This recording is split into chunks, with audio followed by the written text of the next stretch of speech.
Well, we can go ahead and get started with some introductions. My name is Jennifer Hewins. I work in the admissions office at RISD. With us today, this panel is focusing on our liberal arts programs, our graduate degree programs within liberal arts, and that's the teaching, learning, and art and design and global arts and culture. I will turn it over to our faculty members today who will be representing each of those departments. Start first with Shauna. Thanks, Jen. Hi, everyone. I'm Shauna Cinquamani. I am the department head and graduate program director for the Department of Teaching and Learning in Art and Design here at RISD. And I am Leora Maltz-Lecker, and I am the Graduate Program Director for Global Arts and Cultures, which is actually an interdisciplinary grad program that is shared between three departments, one of which is Theory and History of Art and Design, one of which is Literary Arts and Studies, and then also History, Philosophy, and Social Sciences. So we're a very interdisciplinary degree, and we sit between three departments. Perfect. Awesome. So this session is generally an open Q&A. So for everybody who is joining us today, feel free to start dropping your questions in the Q&A section of Zoom. But while we wait for those questions to start coming in, I've got some icebreaker questions for you. Leora and Shauna, can you briefly describe for me each of your programs? Who do you want to start? Oh, sure. How about Shauna, since you're first on my screen? Okay. My department, which is TLAD for short, actually has two graduate programs. One is an MAT, Master of Arts in Teaching. And that program is for folks that are interested in art education within the context of the PK through 12 public school system. So it's a certification program. So it actually prepares you to become an art teacher in elementary, middle, secondary schools around the country. The other program that we offer is an MA in Art and Design Education, or Master of Arts in Art and Design Education. And that's for folks that are interested in art education within the context of spaces outside of traditional classrooms. So museums, community centers, nonprofit organizations. So folks that tend to be interested in that degree are really kind of thinking about their role as an artist and designer in the community and what that can look like for them, kind of balancing their artistic practice with a trajectory in art education. And they're both single year degrees. So the MAT starts in the summer, and then you graduate in the spring, and the MA starts in the fall, and you graduate in the spring. And Global Arts and Cultures only has one program or one track, and it is an 18-month program. So you start in the fall, you go for 2 semesters of classes, and then you go through the summer and the following fall. And the program essentially is kind of really about inviting students to think about how to think about contemporary art and cultural production. My specialty is contemporary art, so we think a lot about contemporary art, but also contemporary theater, poetry, and various other art forms. But how to conceive of and write about and think about, and in some cases even make, but really more, most students are thinking sort of in a more self-reflective manner in terms of how to theorize and write about contemporary cultural production. So there's an intense year of classes in which we do a sort of quite an intense set of readings in theory across the disciplines, from philosophy to history to politics, a little bit of economics, lots of art history and literature and that sort of stuff. And then students begin to think about their thesis. Many actually have sort of thought about their thesis even in the fall, and then in the summer they go off and begin to write it, and then they spend the following fall writing a thesis. And we actually have our website updated And if you go to the Global Arts and Cultures website, you can see a listing of all of the past alumni and also be able to glance at their titles. And for some of them, you can click on the titles and you get a full PDF of their theses. And so you can see, I think, a sense of the range of what students are working on. I mean, we've had students working on everything from like sulfurous piles of byproducts of fertilizers in Florida that form these enormous mountains, and thinking about their representation, but also very much their sort of supply chain and that kind of thing, to students writing about divas in contemporary music, to quite a few projects around museum and contemporary art. So, you know, one way to sort of get a flavor of the program, I think, is to see what students have been working on. And yeah, and of course, I'm here to answer any questions that you have too. Fantastic. Since this session is geared for prospective students who are in the process of applying, what qualities or experiences do you look for in applicants, and how can students demonstrate their interest and fit for your program? Lior, Do you want me to go first, or? Whoever's ready, that's fine. Go ahead, Shannon. Okay, can you repeat the question, Jen? Yeah. What qualities or experiences do you look for in applicants, and how can students demonstrate their interest and fit for your program? Yeah, so thank you. We are primarily looking for folks that are eager to share what they know with a wider community, right? So a lot of what we do in the department is really think about like what it means to teach art. Just because you know how to do something doesn't mean that you know how to teach something. And so that's what we really spend kind of the year in either program thinking about. So we are really interested in prospective applicants that like have a desire to get out into the community in some way, shape, or form and engage with people and practice what it means to teach, whether that's in a classroom setting, in an art museum, in a community-based space. We have, oh, thank you so much, Jen. I was just going to say we run a community, a free community arts program through the department called Project Open Door, and it provides free visual arts classes for youth ages 4 up through high school.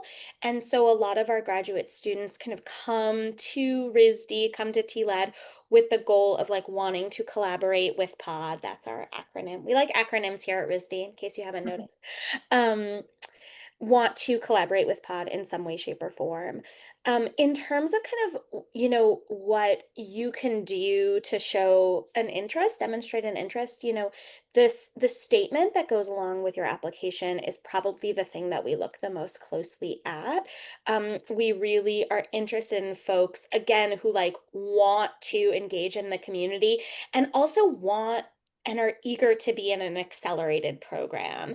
As I said, both of our programs are a single year, so they're intensive. They're really geared for folks that like know that this is the work that they want to do. They want to do that year of like heavy, deep exploration. And then they want to get out into the community and engage in some way, shape, or form. And so kind of being able to identify that in your statement of interest, and especially for folks interested in the MA program, really thinking about what it is that you want to investigate throughout the year that you're here. Just like GAC, we also have a thesis project that the MAs specifically do. The MATs do student teaching, which is a different kind of beast, so to speak. But the MAs do write a thesis and design a thesis book. And so knowing, kind of coming in and knowing what that topic of interest is and how the community of RISD, of Providence, of Rhode Island is going to support that work for you. That's another thing that we ask for in the statement. Yeah, and I would say in a very similar vein, I mean, I think many of the qualities and characteristics that that Shana mentioned is really sort of what we look for as well.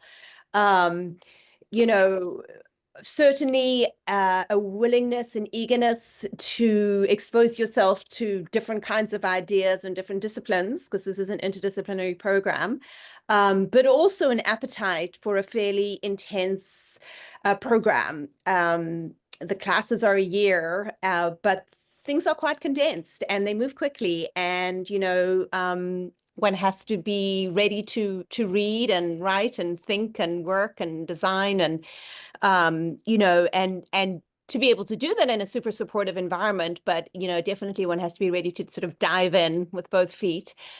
To that end, similarly, it is helpful if students who are entering the program do have some sense of the kind of space in which they want to work, some sense of the issues that they care about, some sense of why they want to commit this time to a program. Like, is there a problem or a concern or an issue or a passion that they really want to think about in a structured way? And if you come here with some sort of terrain of a question or concern, then certainly the faculty can help you structure it and think about it, and hopefully really advance it in many ways to the point that it becomes, a focused, well-argued, super developed thesis. But it's helpful to be able to come in here with a sense of who you are and also what you're interested in thinking about, just so that one can sort of focus one's efforts a little bit. On the other hand, I should say, if you don't know that, it's also okay. We want you. Do you know? Do you not know? It's fine. It is okay, because sometimes people don't know. Well, you don't know what you don't know, You right? don't, And exactly. so, just like having a fledgling interest of like, I know this is something that I'm Yeah. excited about and I want to know more, right?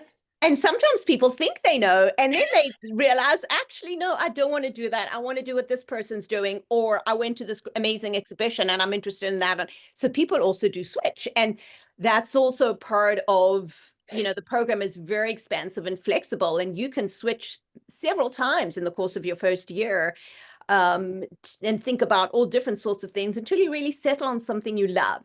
And that's really something we encourage. We encourage you to kind of find something you're passionate about and want to think about and want to research and really are invested in. And so, yeah, so we help you figure that out. But again, if you have some sense of what you're into, it's always helpful. And it's helpful to put that in your application. Fantastic. That's great. We have got one question in the Q&A. This one's specific for TLAD, Shauna. If one wants to have time to focus on and create artwork to further an art career, but also wants to be sure to have marketable skills and certification as an art teacher to have a job in the meantime, would the TLAD be a smart choice for a prospective student? Said another way, does one's time and TLAD support your art making career as well as your teaching career? The fantastic question. So there's a little bit of nuance to it, and so I'll share a little bit, and then if we have follow-up questions, please ask. One of the things that we do, we start out with this grounding that the students who come into TLAD, whether the MAT or the MA, have an undergraduate degree in a studio area. So we are really assuming that you're coming in with a practice of an artist or a designer already, and that what you really want to do in this year is focus on your identity as an educator, right? That said, we really encourage students in both programs to lean into their studio practice and use that to inform your teaching. One thing I always tell my students is like, if you're working with a group of young people and you're excited about something, they're going to be excited about it. So we really encourage our students to use their passions and their excitement and bring that into the spaces in which they're teaching. Now, the MAT program is very structured. Because it's a teacher certification program, we have to do a lot in a limited amount of time. And so there's only an opportunity for one elective throughout the year of the program, and that's in RISD's winter session. RISD actually runs on kind of like a trimester system, even though they don't advertise it as such. And so there's a fall semester, a spring semester, and then this condensed winter session. And so that's your opportunity for an elective. A lot of students will, take a studio elective to continue their artistic practice. And so that's kind of your choice. In the MA program, which does not lead to the recommendation for certification, there's a lot more flexibility. So I think we have 4 electives built into that program. And so there's a lot more time in the MA to kind of take studio, explore your artistic practice in that way, shape, or form. So it really just kind of depends on which program that you're interested in. The question in the Q&A had kind of that certification, note. So I'm thinking that maybe you're more interested in the MAT. We do have moments of art making in the curriculum for the MAT, but it really is focused more on like how do you learn how to teach, right? Um, so yeah, hopefully that Okay. answered your question. Thank you, Shauna. You're welcome. You touched upon this, but from Leora, I'd like to hear a little bit about you, how students in also a one-year program have opportunities for interdisciplinary study. Is there room for elective credits to explore other interests during the program? Yeah, there are. The first in the fall, there is one elective, and then there's another elective over winter session, and then there's 2 electives in the spring. And sometimes students can even do an elective in the fall while they're writing too. So there is definitely space to explore electives in different departments, and also courses specific to different departments. So like we've had students in the past do a course specifically on refugees, or another person, who's interested in textiles, do work in the textile departments. We also, students also have explored courses at Brown, graduate courses at Brown in specific departments, whether it's, political science or whatever. So there's actually a plethora of choice. Students have a lot of trouble in deciding, because when you start looking through the course catalog, there's a lot of amazing electives, and particularly when people have sprawling interests, it can be a tough decision, which sometimes is actually narrowed down simply by what one can take in terms of schedule and stuff. But the opportunities are really quite vast. That's So yeah. fantastic. Yeah, we had a student panel last month, and we had Olivier Mombazi, is that how Mm, you say his last name, was yeah, on the panel, and he absolutely. was just a great a representative for the Global Arts and Cultures program. So if anybody's Lovely. interested in learning more about a student perspective enrolled in the GAC program, I have a recording of that session. I believe Olivier was also involved in the V1 publication here at RISD, Excellent. at the Center for Arts and Language. So in addition to those elective credits, there is, that flexibility to explore your personal interests as well. And I should also say that some students also have a chance to pursue research assistantships with professors if there's a match with the field of work that they're interested in, or as in the case of Olivier, working at CAL, which is the Center for Arts and Language, which is a really wonderful place where you work with students who are interested in writing. Yeah. Fantastic. Back to some application questions. Hmm? For applicants who may not have a traditional studio or academic background, what advice do you have for demonstrating readiness or potential for your programs? For either program? Yeah, for either program. I mean, I think you know, we should answer it separately, because I think for TLAD, there's a presumption that one's done a studio undergrad, whereas for GAC, we sometimes have students who've done a studio undergrad, but actually a lot of our students have done liberal arts or Mhm. engineering or science or various other things. They've trained as a lawyer and then decided, so we have a really broad range of sort of possible preparation across the humanities and social sciences. So most people have not actually studied art or have done a studio practice, although some have, but I'd say probably only about a third. Fantastic. Thank you, Leora. All right, Shauna, we do have a question in the Q&A for you. Mm-hmm. Would TLAD be a good choice for a person interested in leading a makerspace, in and out of the school setting, and using advanced manufacturing techniques for art and design, 3D printing, laser cut, etc. Great question. I think yes, right? We maker spaces are definitely spaces for art and design education learning. So 1,000%. There are some that I can like already think of. I know there's like a local public library that has an amazing maker space that I saw the other day. One of the local private schools here in Providence has a really fantastic maker space that has some kinds of those or some of sorry, it's late, y'all. Some of those kinds of art making that you're asking about. I think that the trick with that focus is that, TLAD, because we're not a studio program, your access to making spaces, whether they're like 3D printing, laser, or even just like ceramics or printmaking or textiles, there's a little bit of negotiation that has to happen. In order for TLAD students to access studio spaces on campus. It's not impossible. It's just kind of like a little bit of negotiation. And so that would be my only kind of like moment of caution in that area of interest, right? But I could see an amazing thesis coming out of a desire to work in a makerspace. I think that is absolutely aligned with the kinds of work that we do in the MA program specifically. Um, I think there's also another question in the chat, Jen. Can Go I for it, respond to that one? please. Okay, great. So this person is saying that they have an interest in public art and community art. What does it look like to intersect these interests in the MA program? Have students in the past explored public art through this MA program? Yes, absolutely. We actually had a program, a special program last year that was run through Project Open Door with one of our brand new faculty members, Dr. Caitlin Black.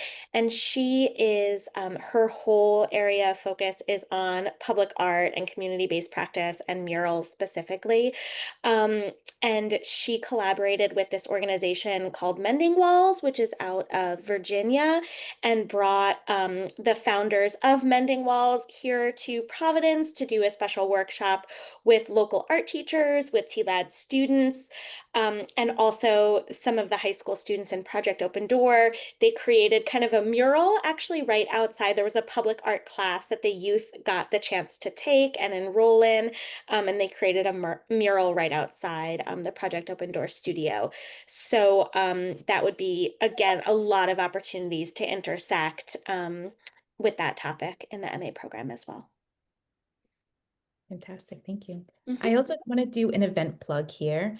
If you want to learn a deep dive in either the TLAD program or the Global Arts and Cultures program, in a couple weeks, we'll be doing our online open house where both Shauna and Leora will be presenting on each of their programs in more depth. So if you haven't already, I encourage you to sign up for their sessions. I just dropped the link for that in the chat. But back to some of the application admissions questions.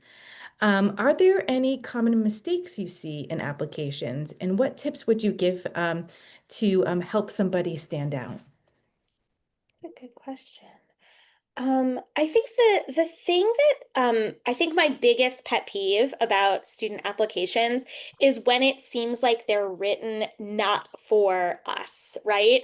It's just like a student who's applying to like broad programs, and the statement of interest just seems really general. Like there's nothing about RISD, there's nothing about my department. It's clear that the person has not done a little bit of research about like the kinds of programs that we offer or what we do or what faculty are interested in. We are a small program. Both of our cohorts are small. We do that on purpose because we work really, really closely with our students. And so we really want people who want to be here. And so I would say that just kind of, do your research, write your statement really carefully, pay attention to the questions that we're asking you to think about in your statement. But yeah, I don't know, Leora, what about you? Any mistakes? I don't think I see mistakes so much as sometimes applicants who just are not a strong fit for the program. Either their interests don't align so much with what we're doing, or, perhaps they don't have the necessary preparation. Um, but I think that, again, as Shana says, like a lot of times that happens when people are sort of writing a very generic thing and haven't maybe looked closely at what the program does. So I know that, one has to apply for many programs, but I do think that if one submits an application, it's important to kind of look through the program and make sure it's really a good fit for you and your interests, and the faculty teaching in it are people you want to work with. Because there definitely does emerge in a program. There certainly have been times I've been reading an application and it says, and Professor so-and-so I'd be interested in working with, and that person is not at RISD. And so that's not a great look when one's reading the application. So yeah, I think a certain degree of, take your time, polish them, and make sure it's a correct fit, I think. And if you think it's a good fit and you make a good argument for that, then chances are we will too. But yeah, that's about all I'd say. It's perfect. Thank you. And admissions, I completely agree with both of these. And more and more we see, there are tells when somebody is using some chat GPT in their messaging. So just be, careful of that. Um, all right. I think this can be answered. This question can be answered by both of you. Is it possible to commute to Providence for these programs? How much time is required in person? Can classes be structured to allow for half a week in Providence? I would say it depends where you're commuting from. Certainly from Boston, yeah, there's a commuter train that comes several times a day. So Boston region, Southern Rhode Island, yeah, absolutely. New York, lots of faculty commute from New York, so certainly it's possible. I think it's possible. It might be a little bit tiring, but yeah, I mean, I think most of the classes occur within a 3-day period. So they're Monday, normally core classes are, say, Monday and a Wednesday. And if you choose an elective on a Tuesday, certainly you can do Monday through Wednesday. And if that makes sense, then yeah, I would say it's doable as long as one doesn't mind the travel. And moving to Providence isn't for everybody. Professors are almost always willing to meet on Zoom if one isn't available for an in-person meeting. And I think as long as one's present when classes are meeting, which can be half of the week, yeah, I'd say, sure. For the MAT program, that's a hard no. You are actually in classes like Monday through Friday. Some of those are classes at RISD. If you're not in classes at RISD, you are offsite at local schools shadowing art teachers there. So MAT program is 1,000% a full-time program, especially in the spring when you do your student teaching, because you are essentially taking on the roles and responsibilities of a full-time art teacher in an elementary, middle, or high school. So that's a hard line. The MA program, I think, could potentially go either way, but I think it would be very challenging to commute somewhere far away. Our required courses tend to meet throughout the week at different times. We don't kind of cluster them in a 3-day period like Leora was suggesting.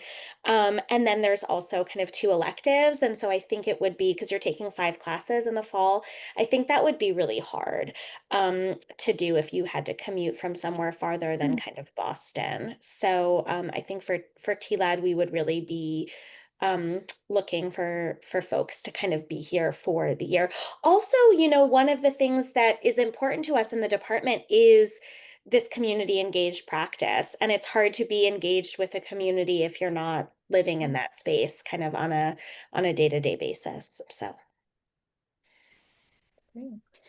You both have kind of touched upon this already a little bit, but can you speak to a little bit about like what some of the outcomes are for your programs? What have some of your alumni gone on and pursued after completing these degrees?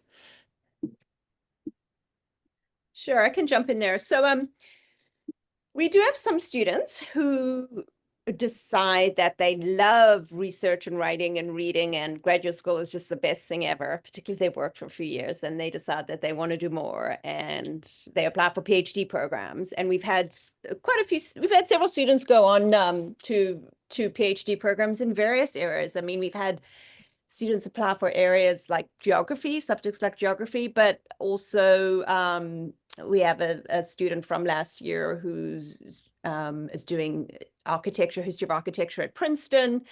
And so, we have students who go that route. Then we also have a group of students who were sort of working in a field, decided to take a year or two off. They do this degree, they do their thesis, and then they return to the field, perhaps at a higher level or with more focus and stuff. And then we have a third group of students, I would say, who work primarily in museums. We have a graduate last year who's working at MoMA. And we have students who work in various museums across the country.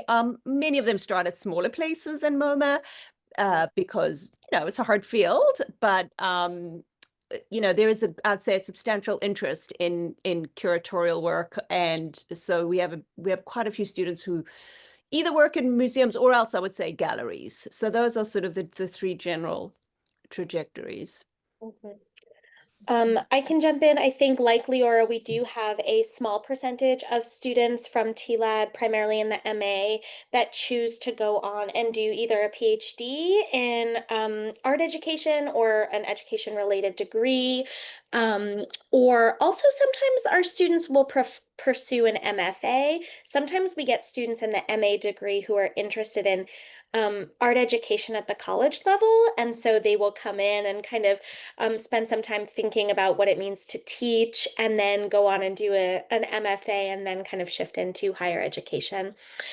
We, of course, have a lot of alumni who are K through 12 art teachers, either at public, charter, or middle schools. I mean, public charter or private schools all over the country. We have folks that are teaching in Rhode Island, Massachusetts, North Carolina, California, New York, Ohio, New Jersey, Oregon, like they are all over the country. Um, we also, like Global Arts and Culture, have a group of alumni who are interested in museums and museum education specifically. So we have alumni who are at kind of the Cooper Hewitt Smithsonian in New York. We have people who are at the Met, the Isabella Stewart Gardner Museum, the Children's Museum of the Arts in New York, Contemporary Arts Museum in Texas. We have someone at an art museum in Hawaii. Then we also have kind of the folks that are interested in community-based work, right? We have people that start their own community-based arts organizations. We have people who are working at just kind of like local community arts centers, do kind of like some kind of like project management or educational research, or kind of doing work related to education, but not the act of teaching. Um, so like we have people at Montessori schools, we have people, we have an alumni that works at the College Board, like for AP programs. So people do a lot of different things with these degrees. Fantastic. You both kind of touched upon this a little bit already, but what's something that's happening in your departments right now that is particularly exciting that you want to, tell people what's happening? Oh, I can jump in. We have Yeah. a really amazing collaboration that we started this year with the Steel Yard, and the Steel Yard Oh, is cool. a local community arts organization here in Providence. They focus a lot on ceramics, welding, kind of art forms like that. And one of the things that the Steel Yard noticed was that they wanted community members to come and participate in their classes that they offer, but a lot of these community members had young children and needed childcare in order to participate in these classes. And so we are collaborating with them to offer childcare experiences while they are taking classes. So like they take the parents or caregivers take classes at the Steel Yard, and then our graduate students serve as teaching artists for children whose parents are enrolled in a class to also participate in art classes at the same time. And that's a really new collaboration that started this year. It's called the Steel Yardlings, which I just think is like the sweetest name That's ever. great. And there's actually a news story about that on our website. I will find it and pop it in here while Leora shares. Oh, never mind. Jen already did it. This is from the Steelyard's website, so I'm not sure if that's the Okay, there's exact. one from the RISD website too. I'll find it. Yeah, so one very cool thing that's happening actually next week, if anyone's in Providence or thereabout, is two of our second year students, Rachel Zane and April Liu, are both co-curating an exhibition at the Gelman Gallery that opens next week. And it's really fun. It has a very gorgeous theoretical title that I'm currently forgetting, but it's sort of an image of it's planetarity, I think is what the first part of it is. It's planetarity and then a couple of other words after it in case you can pull it up, Yeah. Jennifer. But yeah, both of them are really interested in contemporary art and in curating. And, you know, it's just lovely to see people who've met here, who have a working relationship together. And Rachel has a history as a designer, so she's both designing the exhibit and all of the graphics for it, and then they also are installing it and have done all the research, and it's all RISD MFA students and students in the design division. So it's really an amazing interdisciplinary collection of artists and designers. But the way that they're thinking through the exhibition and the exhibition design is really yes, that's it. Exactly. Thank you. So yeah, so I have not seen it yet. They're installing it next week, but I've read the proposal and I'm really, really excited for it. And I think it's going to be an um, amazing exhibition. And it's also, you know, the sort of thing where there's opportunity to do these kinds of exhibitions at RISD. And these students just had a vision and decided to do this. And it's really, really impressive. That's fantastic. The Gelman Student Exhibitions Gallery is housed within our RISD Museum. You can access it by the North Main Street entrance of the RISD Museum. I have a grad campus tour scheduled for the 13th. So we're just going to miss the opening of this exhibition for that tour. But if you can make it to campus, it's great to see that. The museum is free on Thursday evenings, anytime after 5 o'clock. But it's open to the public. I think it's 7 days a week. And So a final plug, sorry to interrupt you, Jennifer, is that there's yeah, the opening on Friday, and then they're organizing a symposium with all the artists on Saturday. So again, if you're interested in that, just check out the website. It, again, should be really fun and really sort of a good, you know, example of the sort of work students in the program are doing. that's exciting. That's great. Thank you. Perfect. All right. We still have some time here. Feel free to put any questions here in the chat.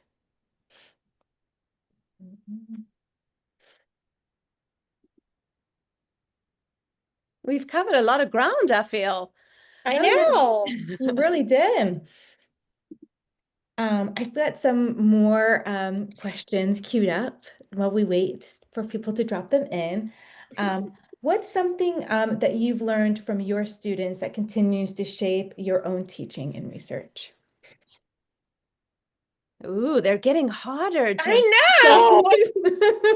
It's like, we're going to need you to repeat that a couple times. No problem. What's something that you've learned from your own students that continues to shape your own teaching or research? I mean, I learn from my students all the time. And, you know, one thing which is really, really invigorating about being part of this program is that we have a really global group of students. And so just having the privilege to teach one of the central courses, which I'm doing this fall, We have students, from China, from India, from South America, from Africa, from Europe. We have one student from the US, and and she's the lone representative.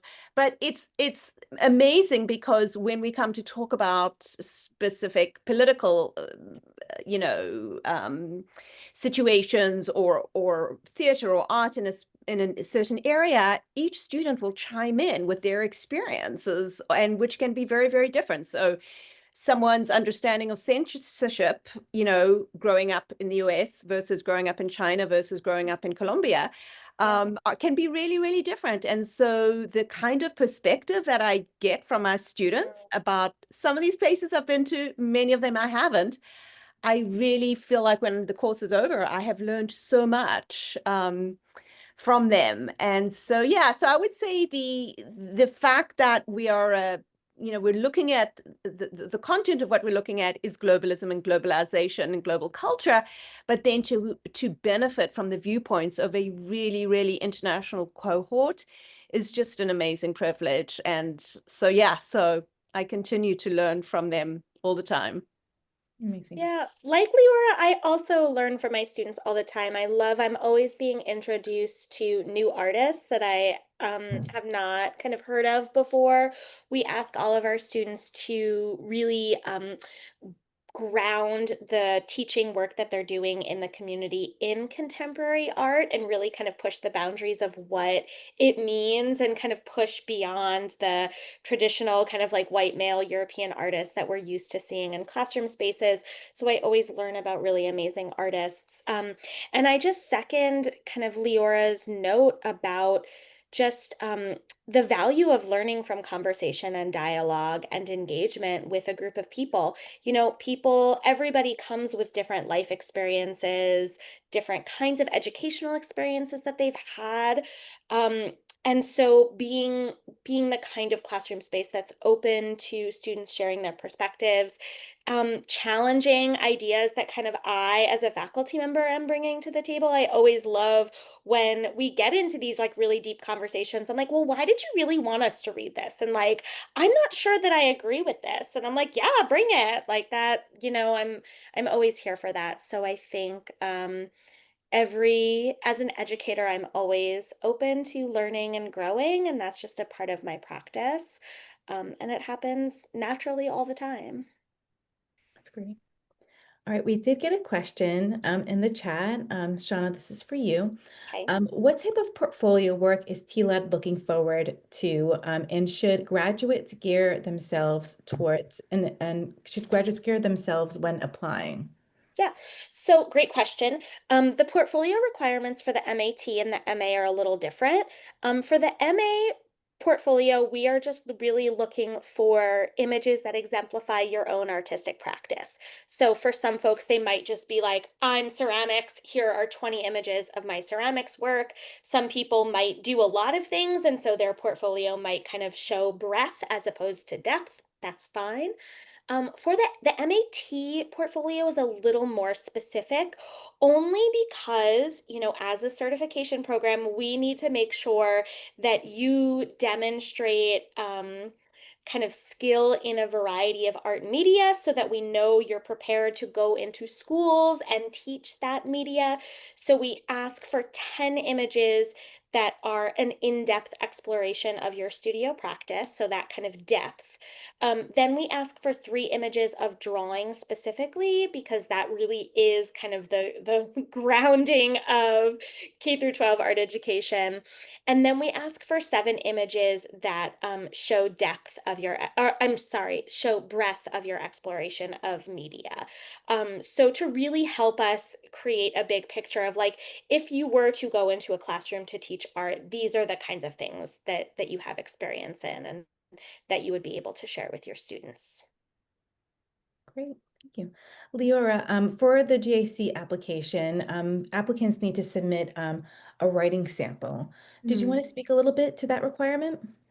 Yeah, this is a program where there is research and writing, and so we really just kind of want to make sure that you're comfortable with that, that you've done an undergraduate degree where you've had to write research papers. And it can be on anything, on any sort of subject. It could also be written in different sorts of styles. There are people who have a more sort of creative way of writing and other people who are very sort of social science data based. So we're very accommodating and open to any kind of style.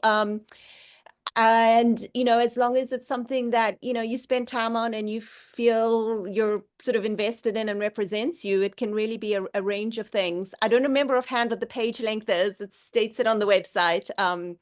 But I want to say it's like 10 to 15 or something like that. But just make sure that it's sort of you're not sending us a book or like an aphorism poem or something, so as long as it falls within the guidelines of the length, whatever you have that you've worked on, should be fine.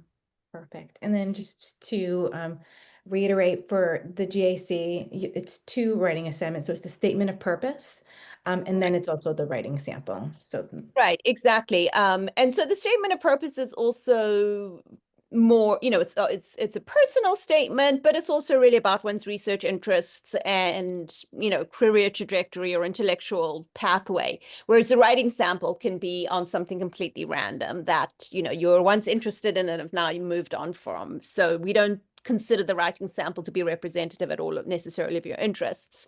If it is, it's great. But yeah, whereas a personal statement is much more sort of about who you are right now. And yeah. Perfect. All right.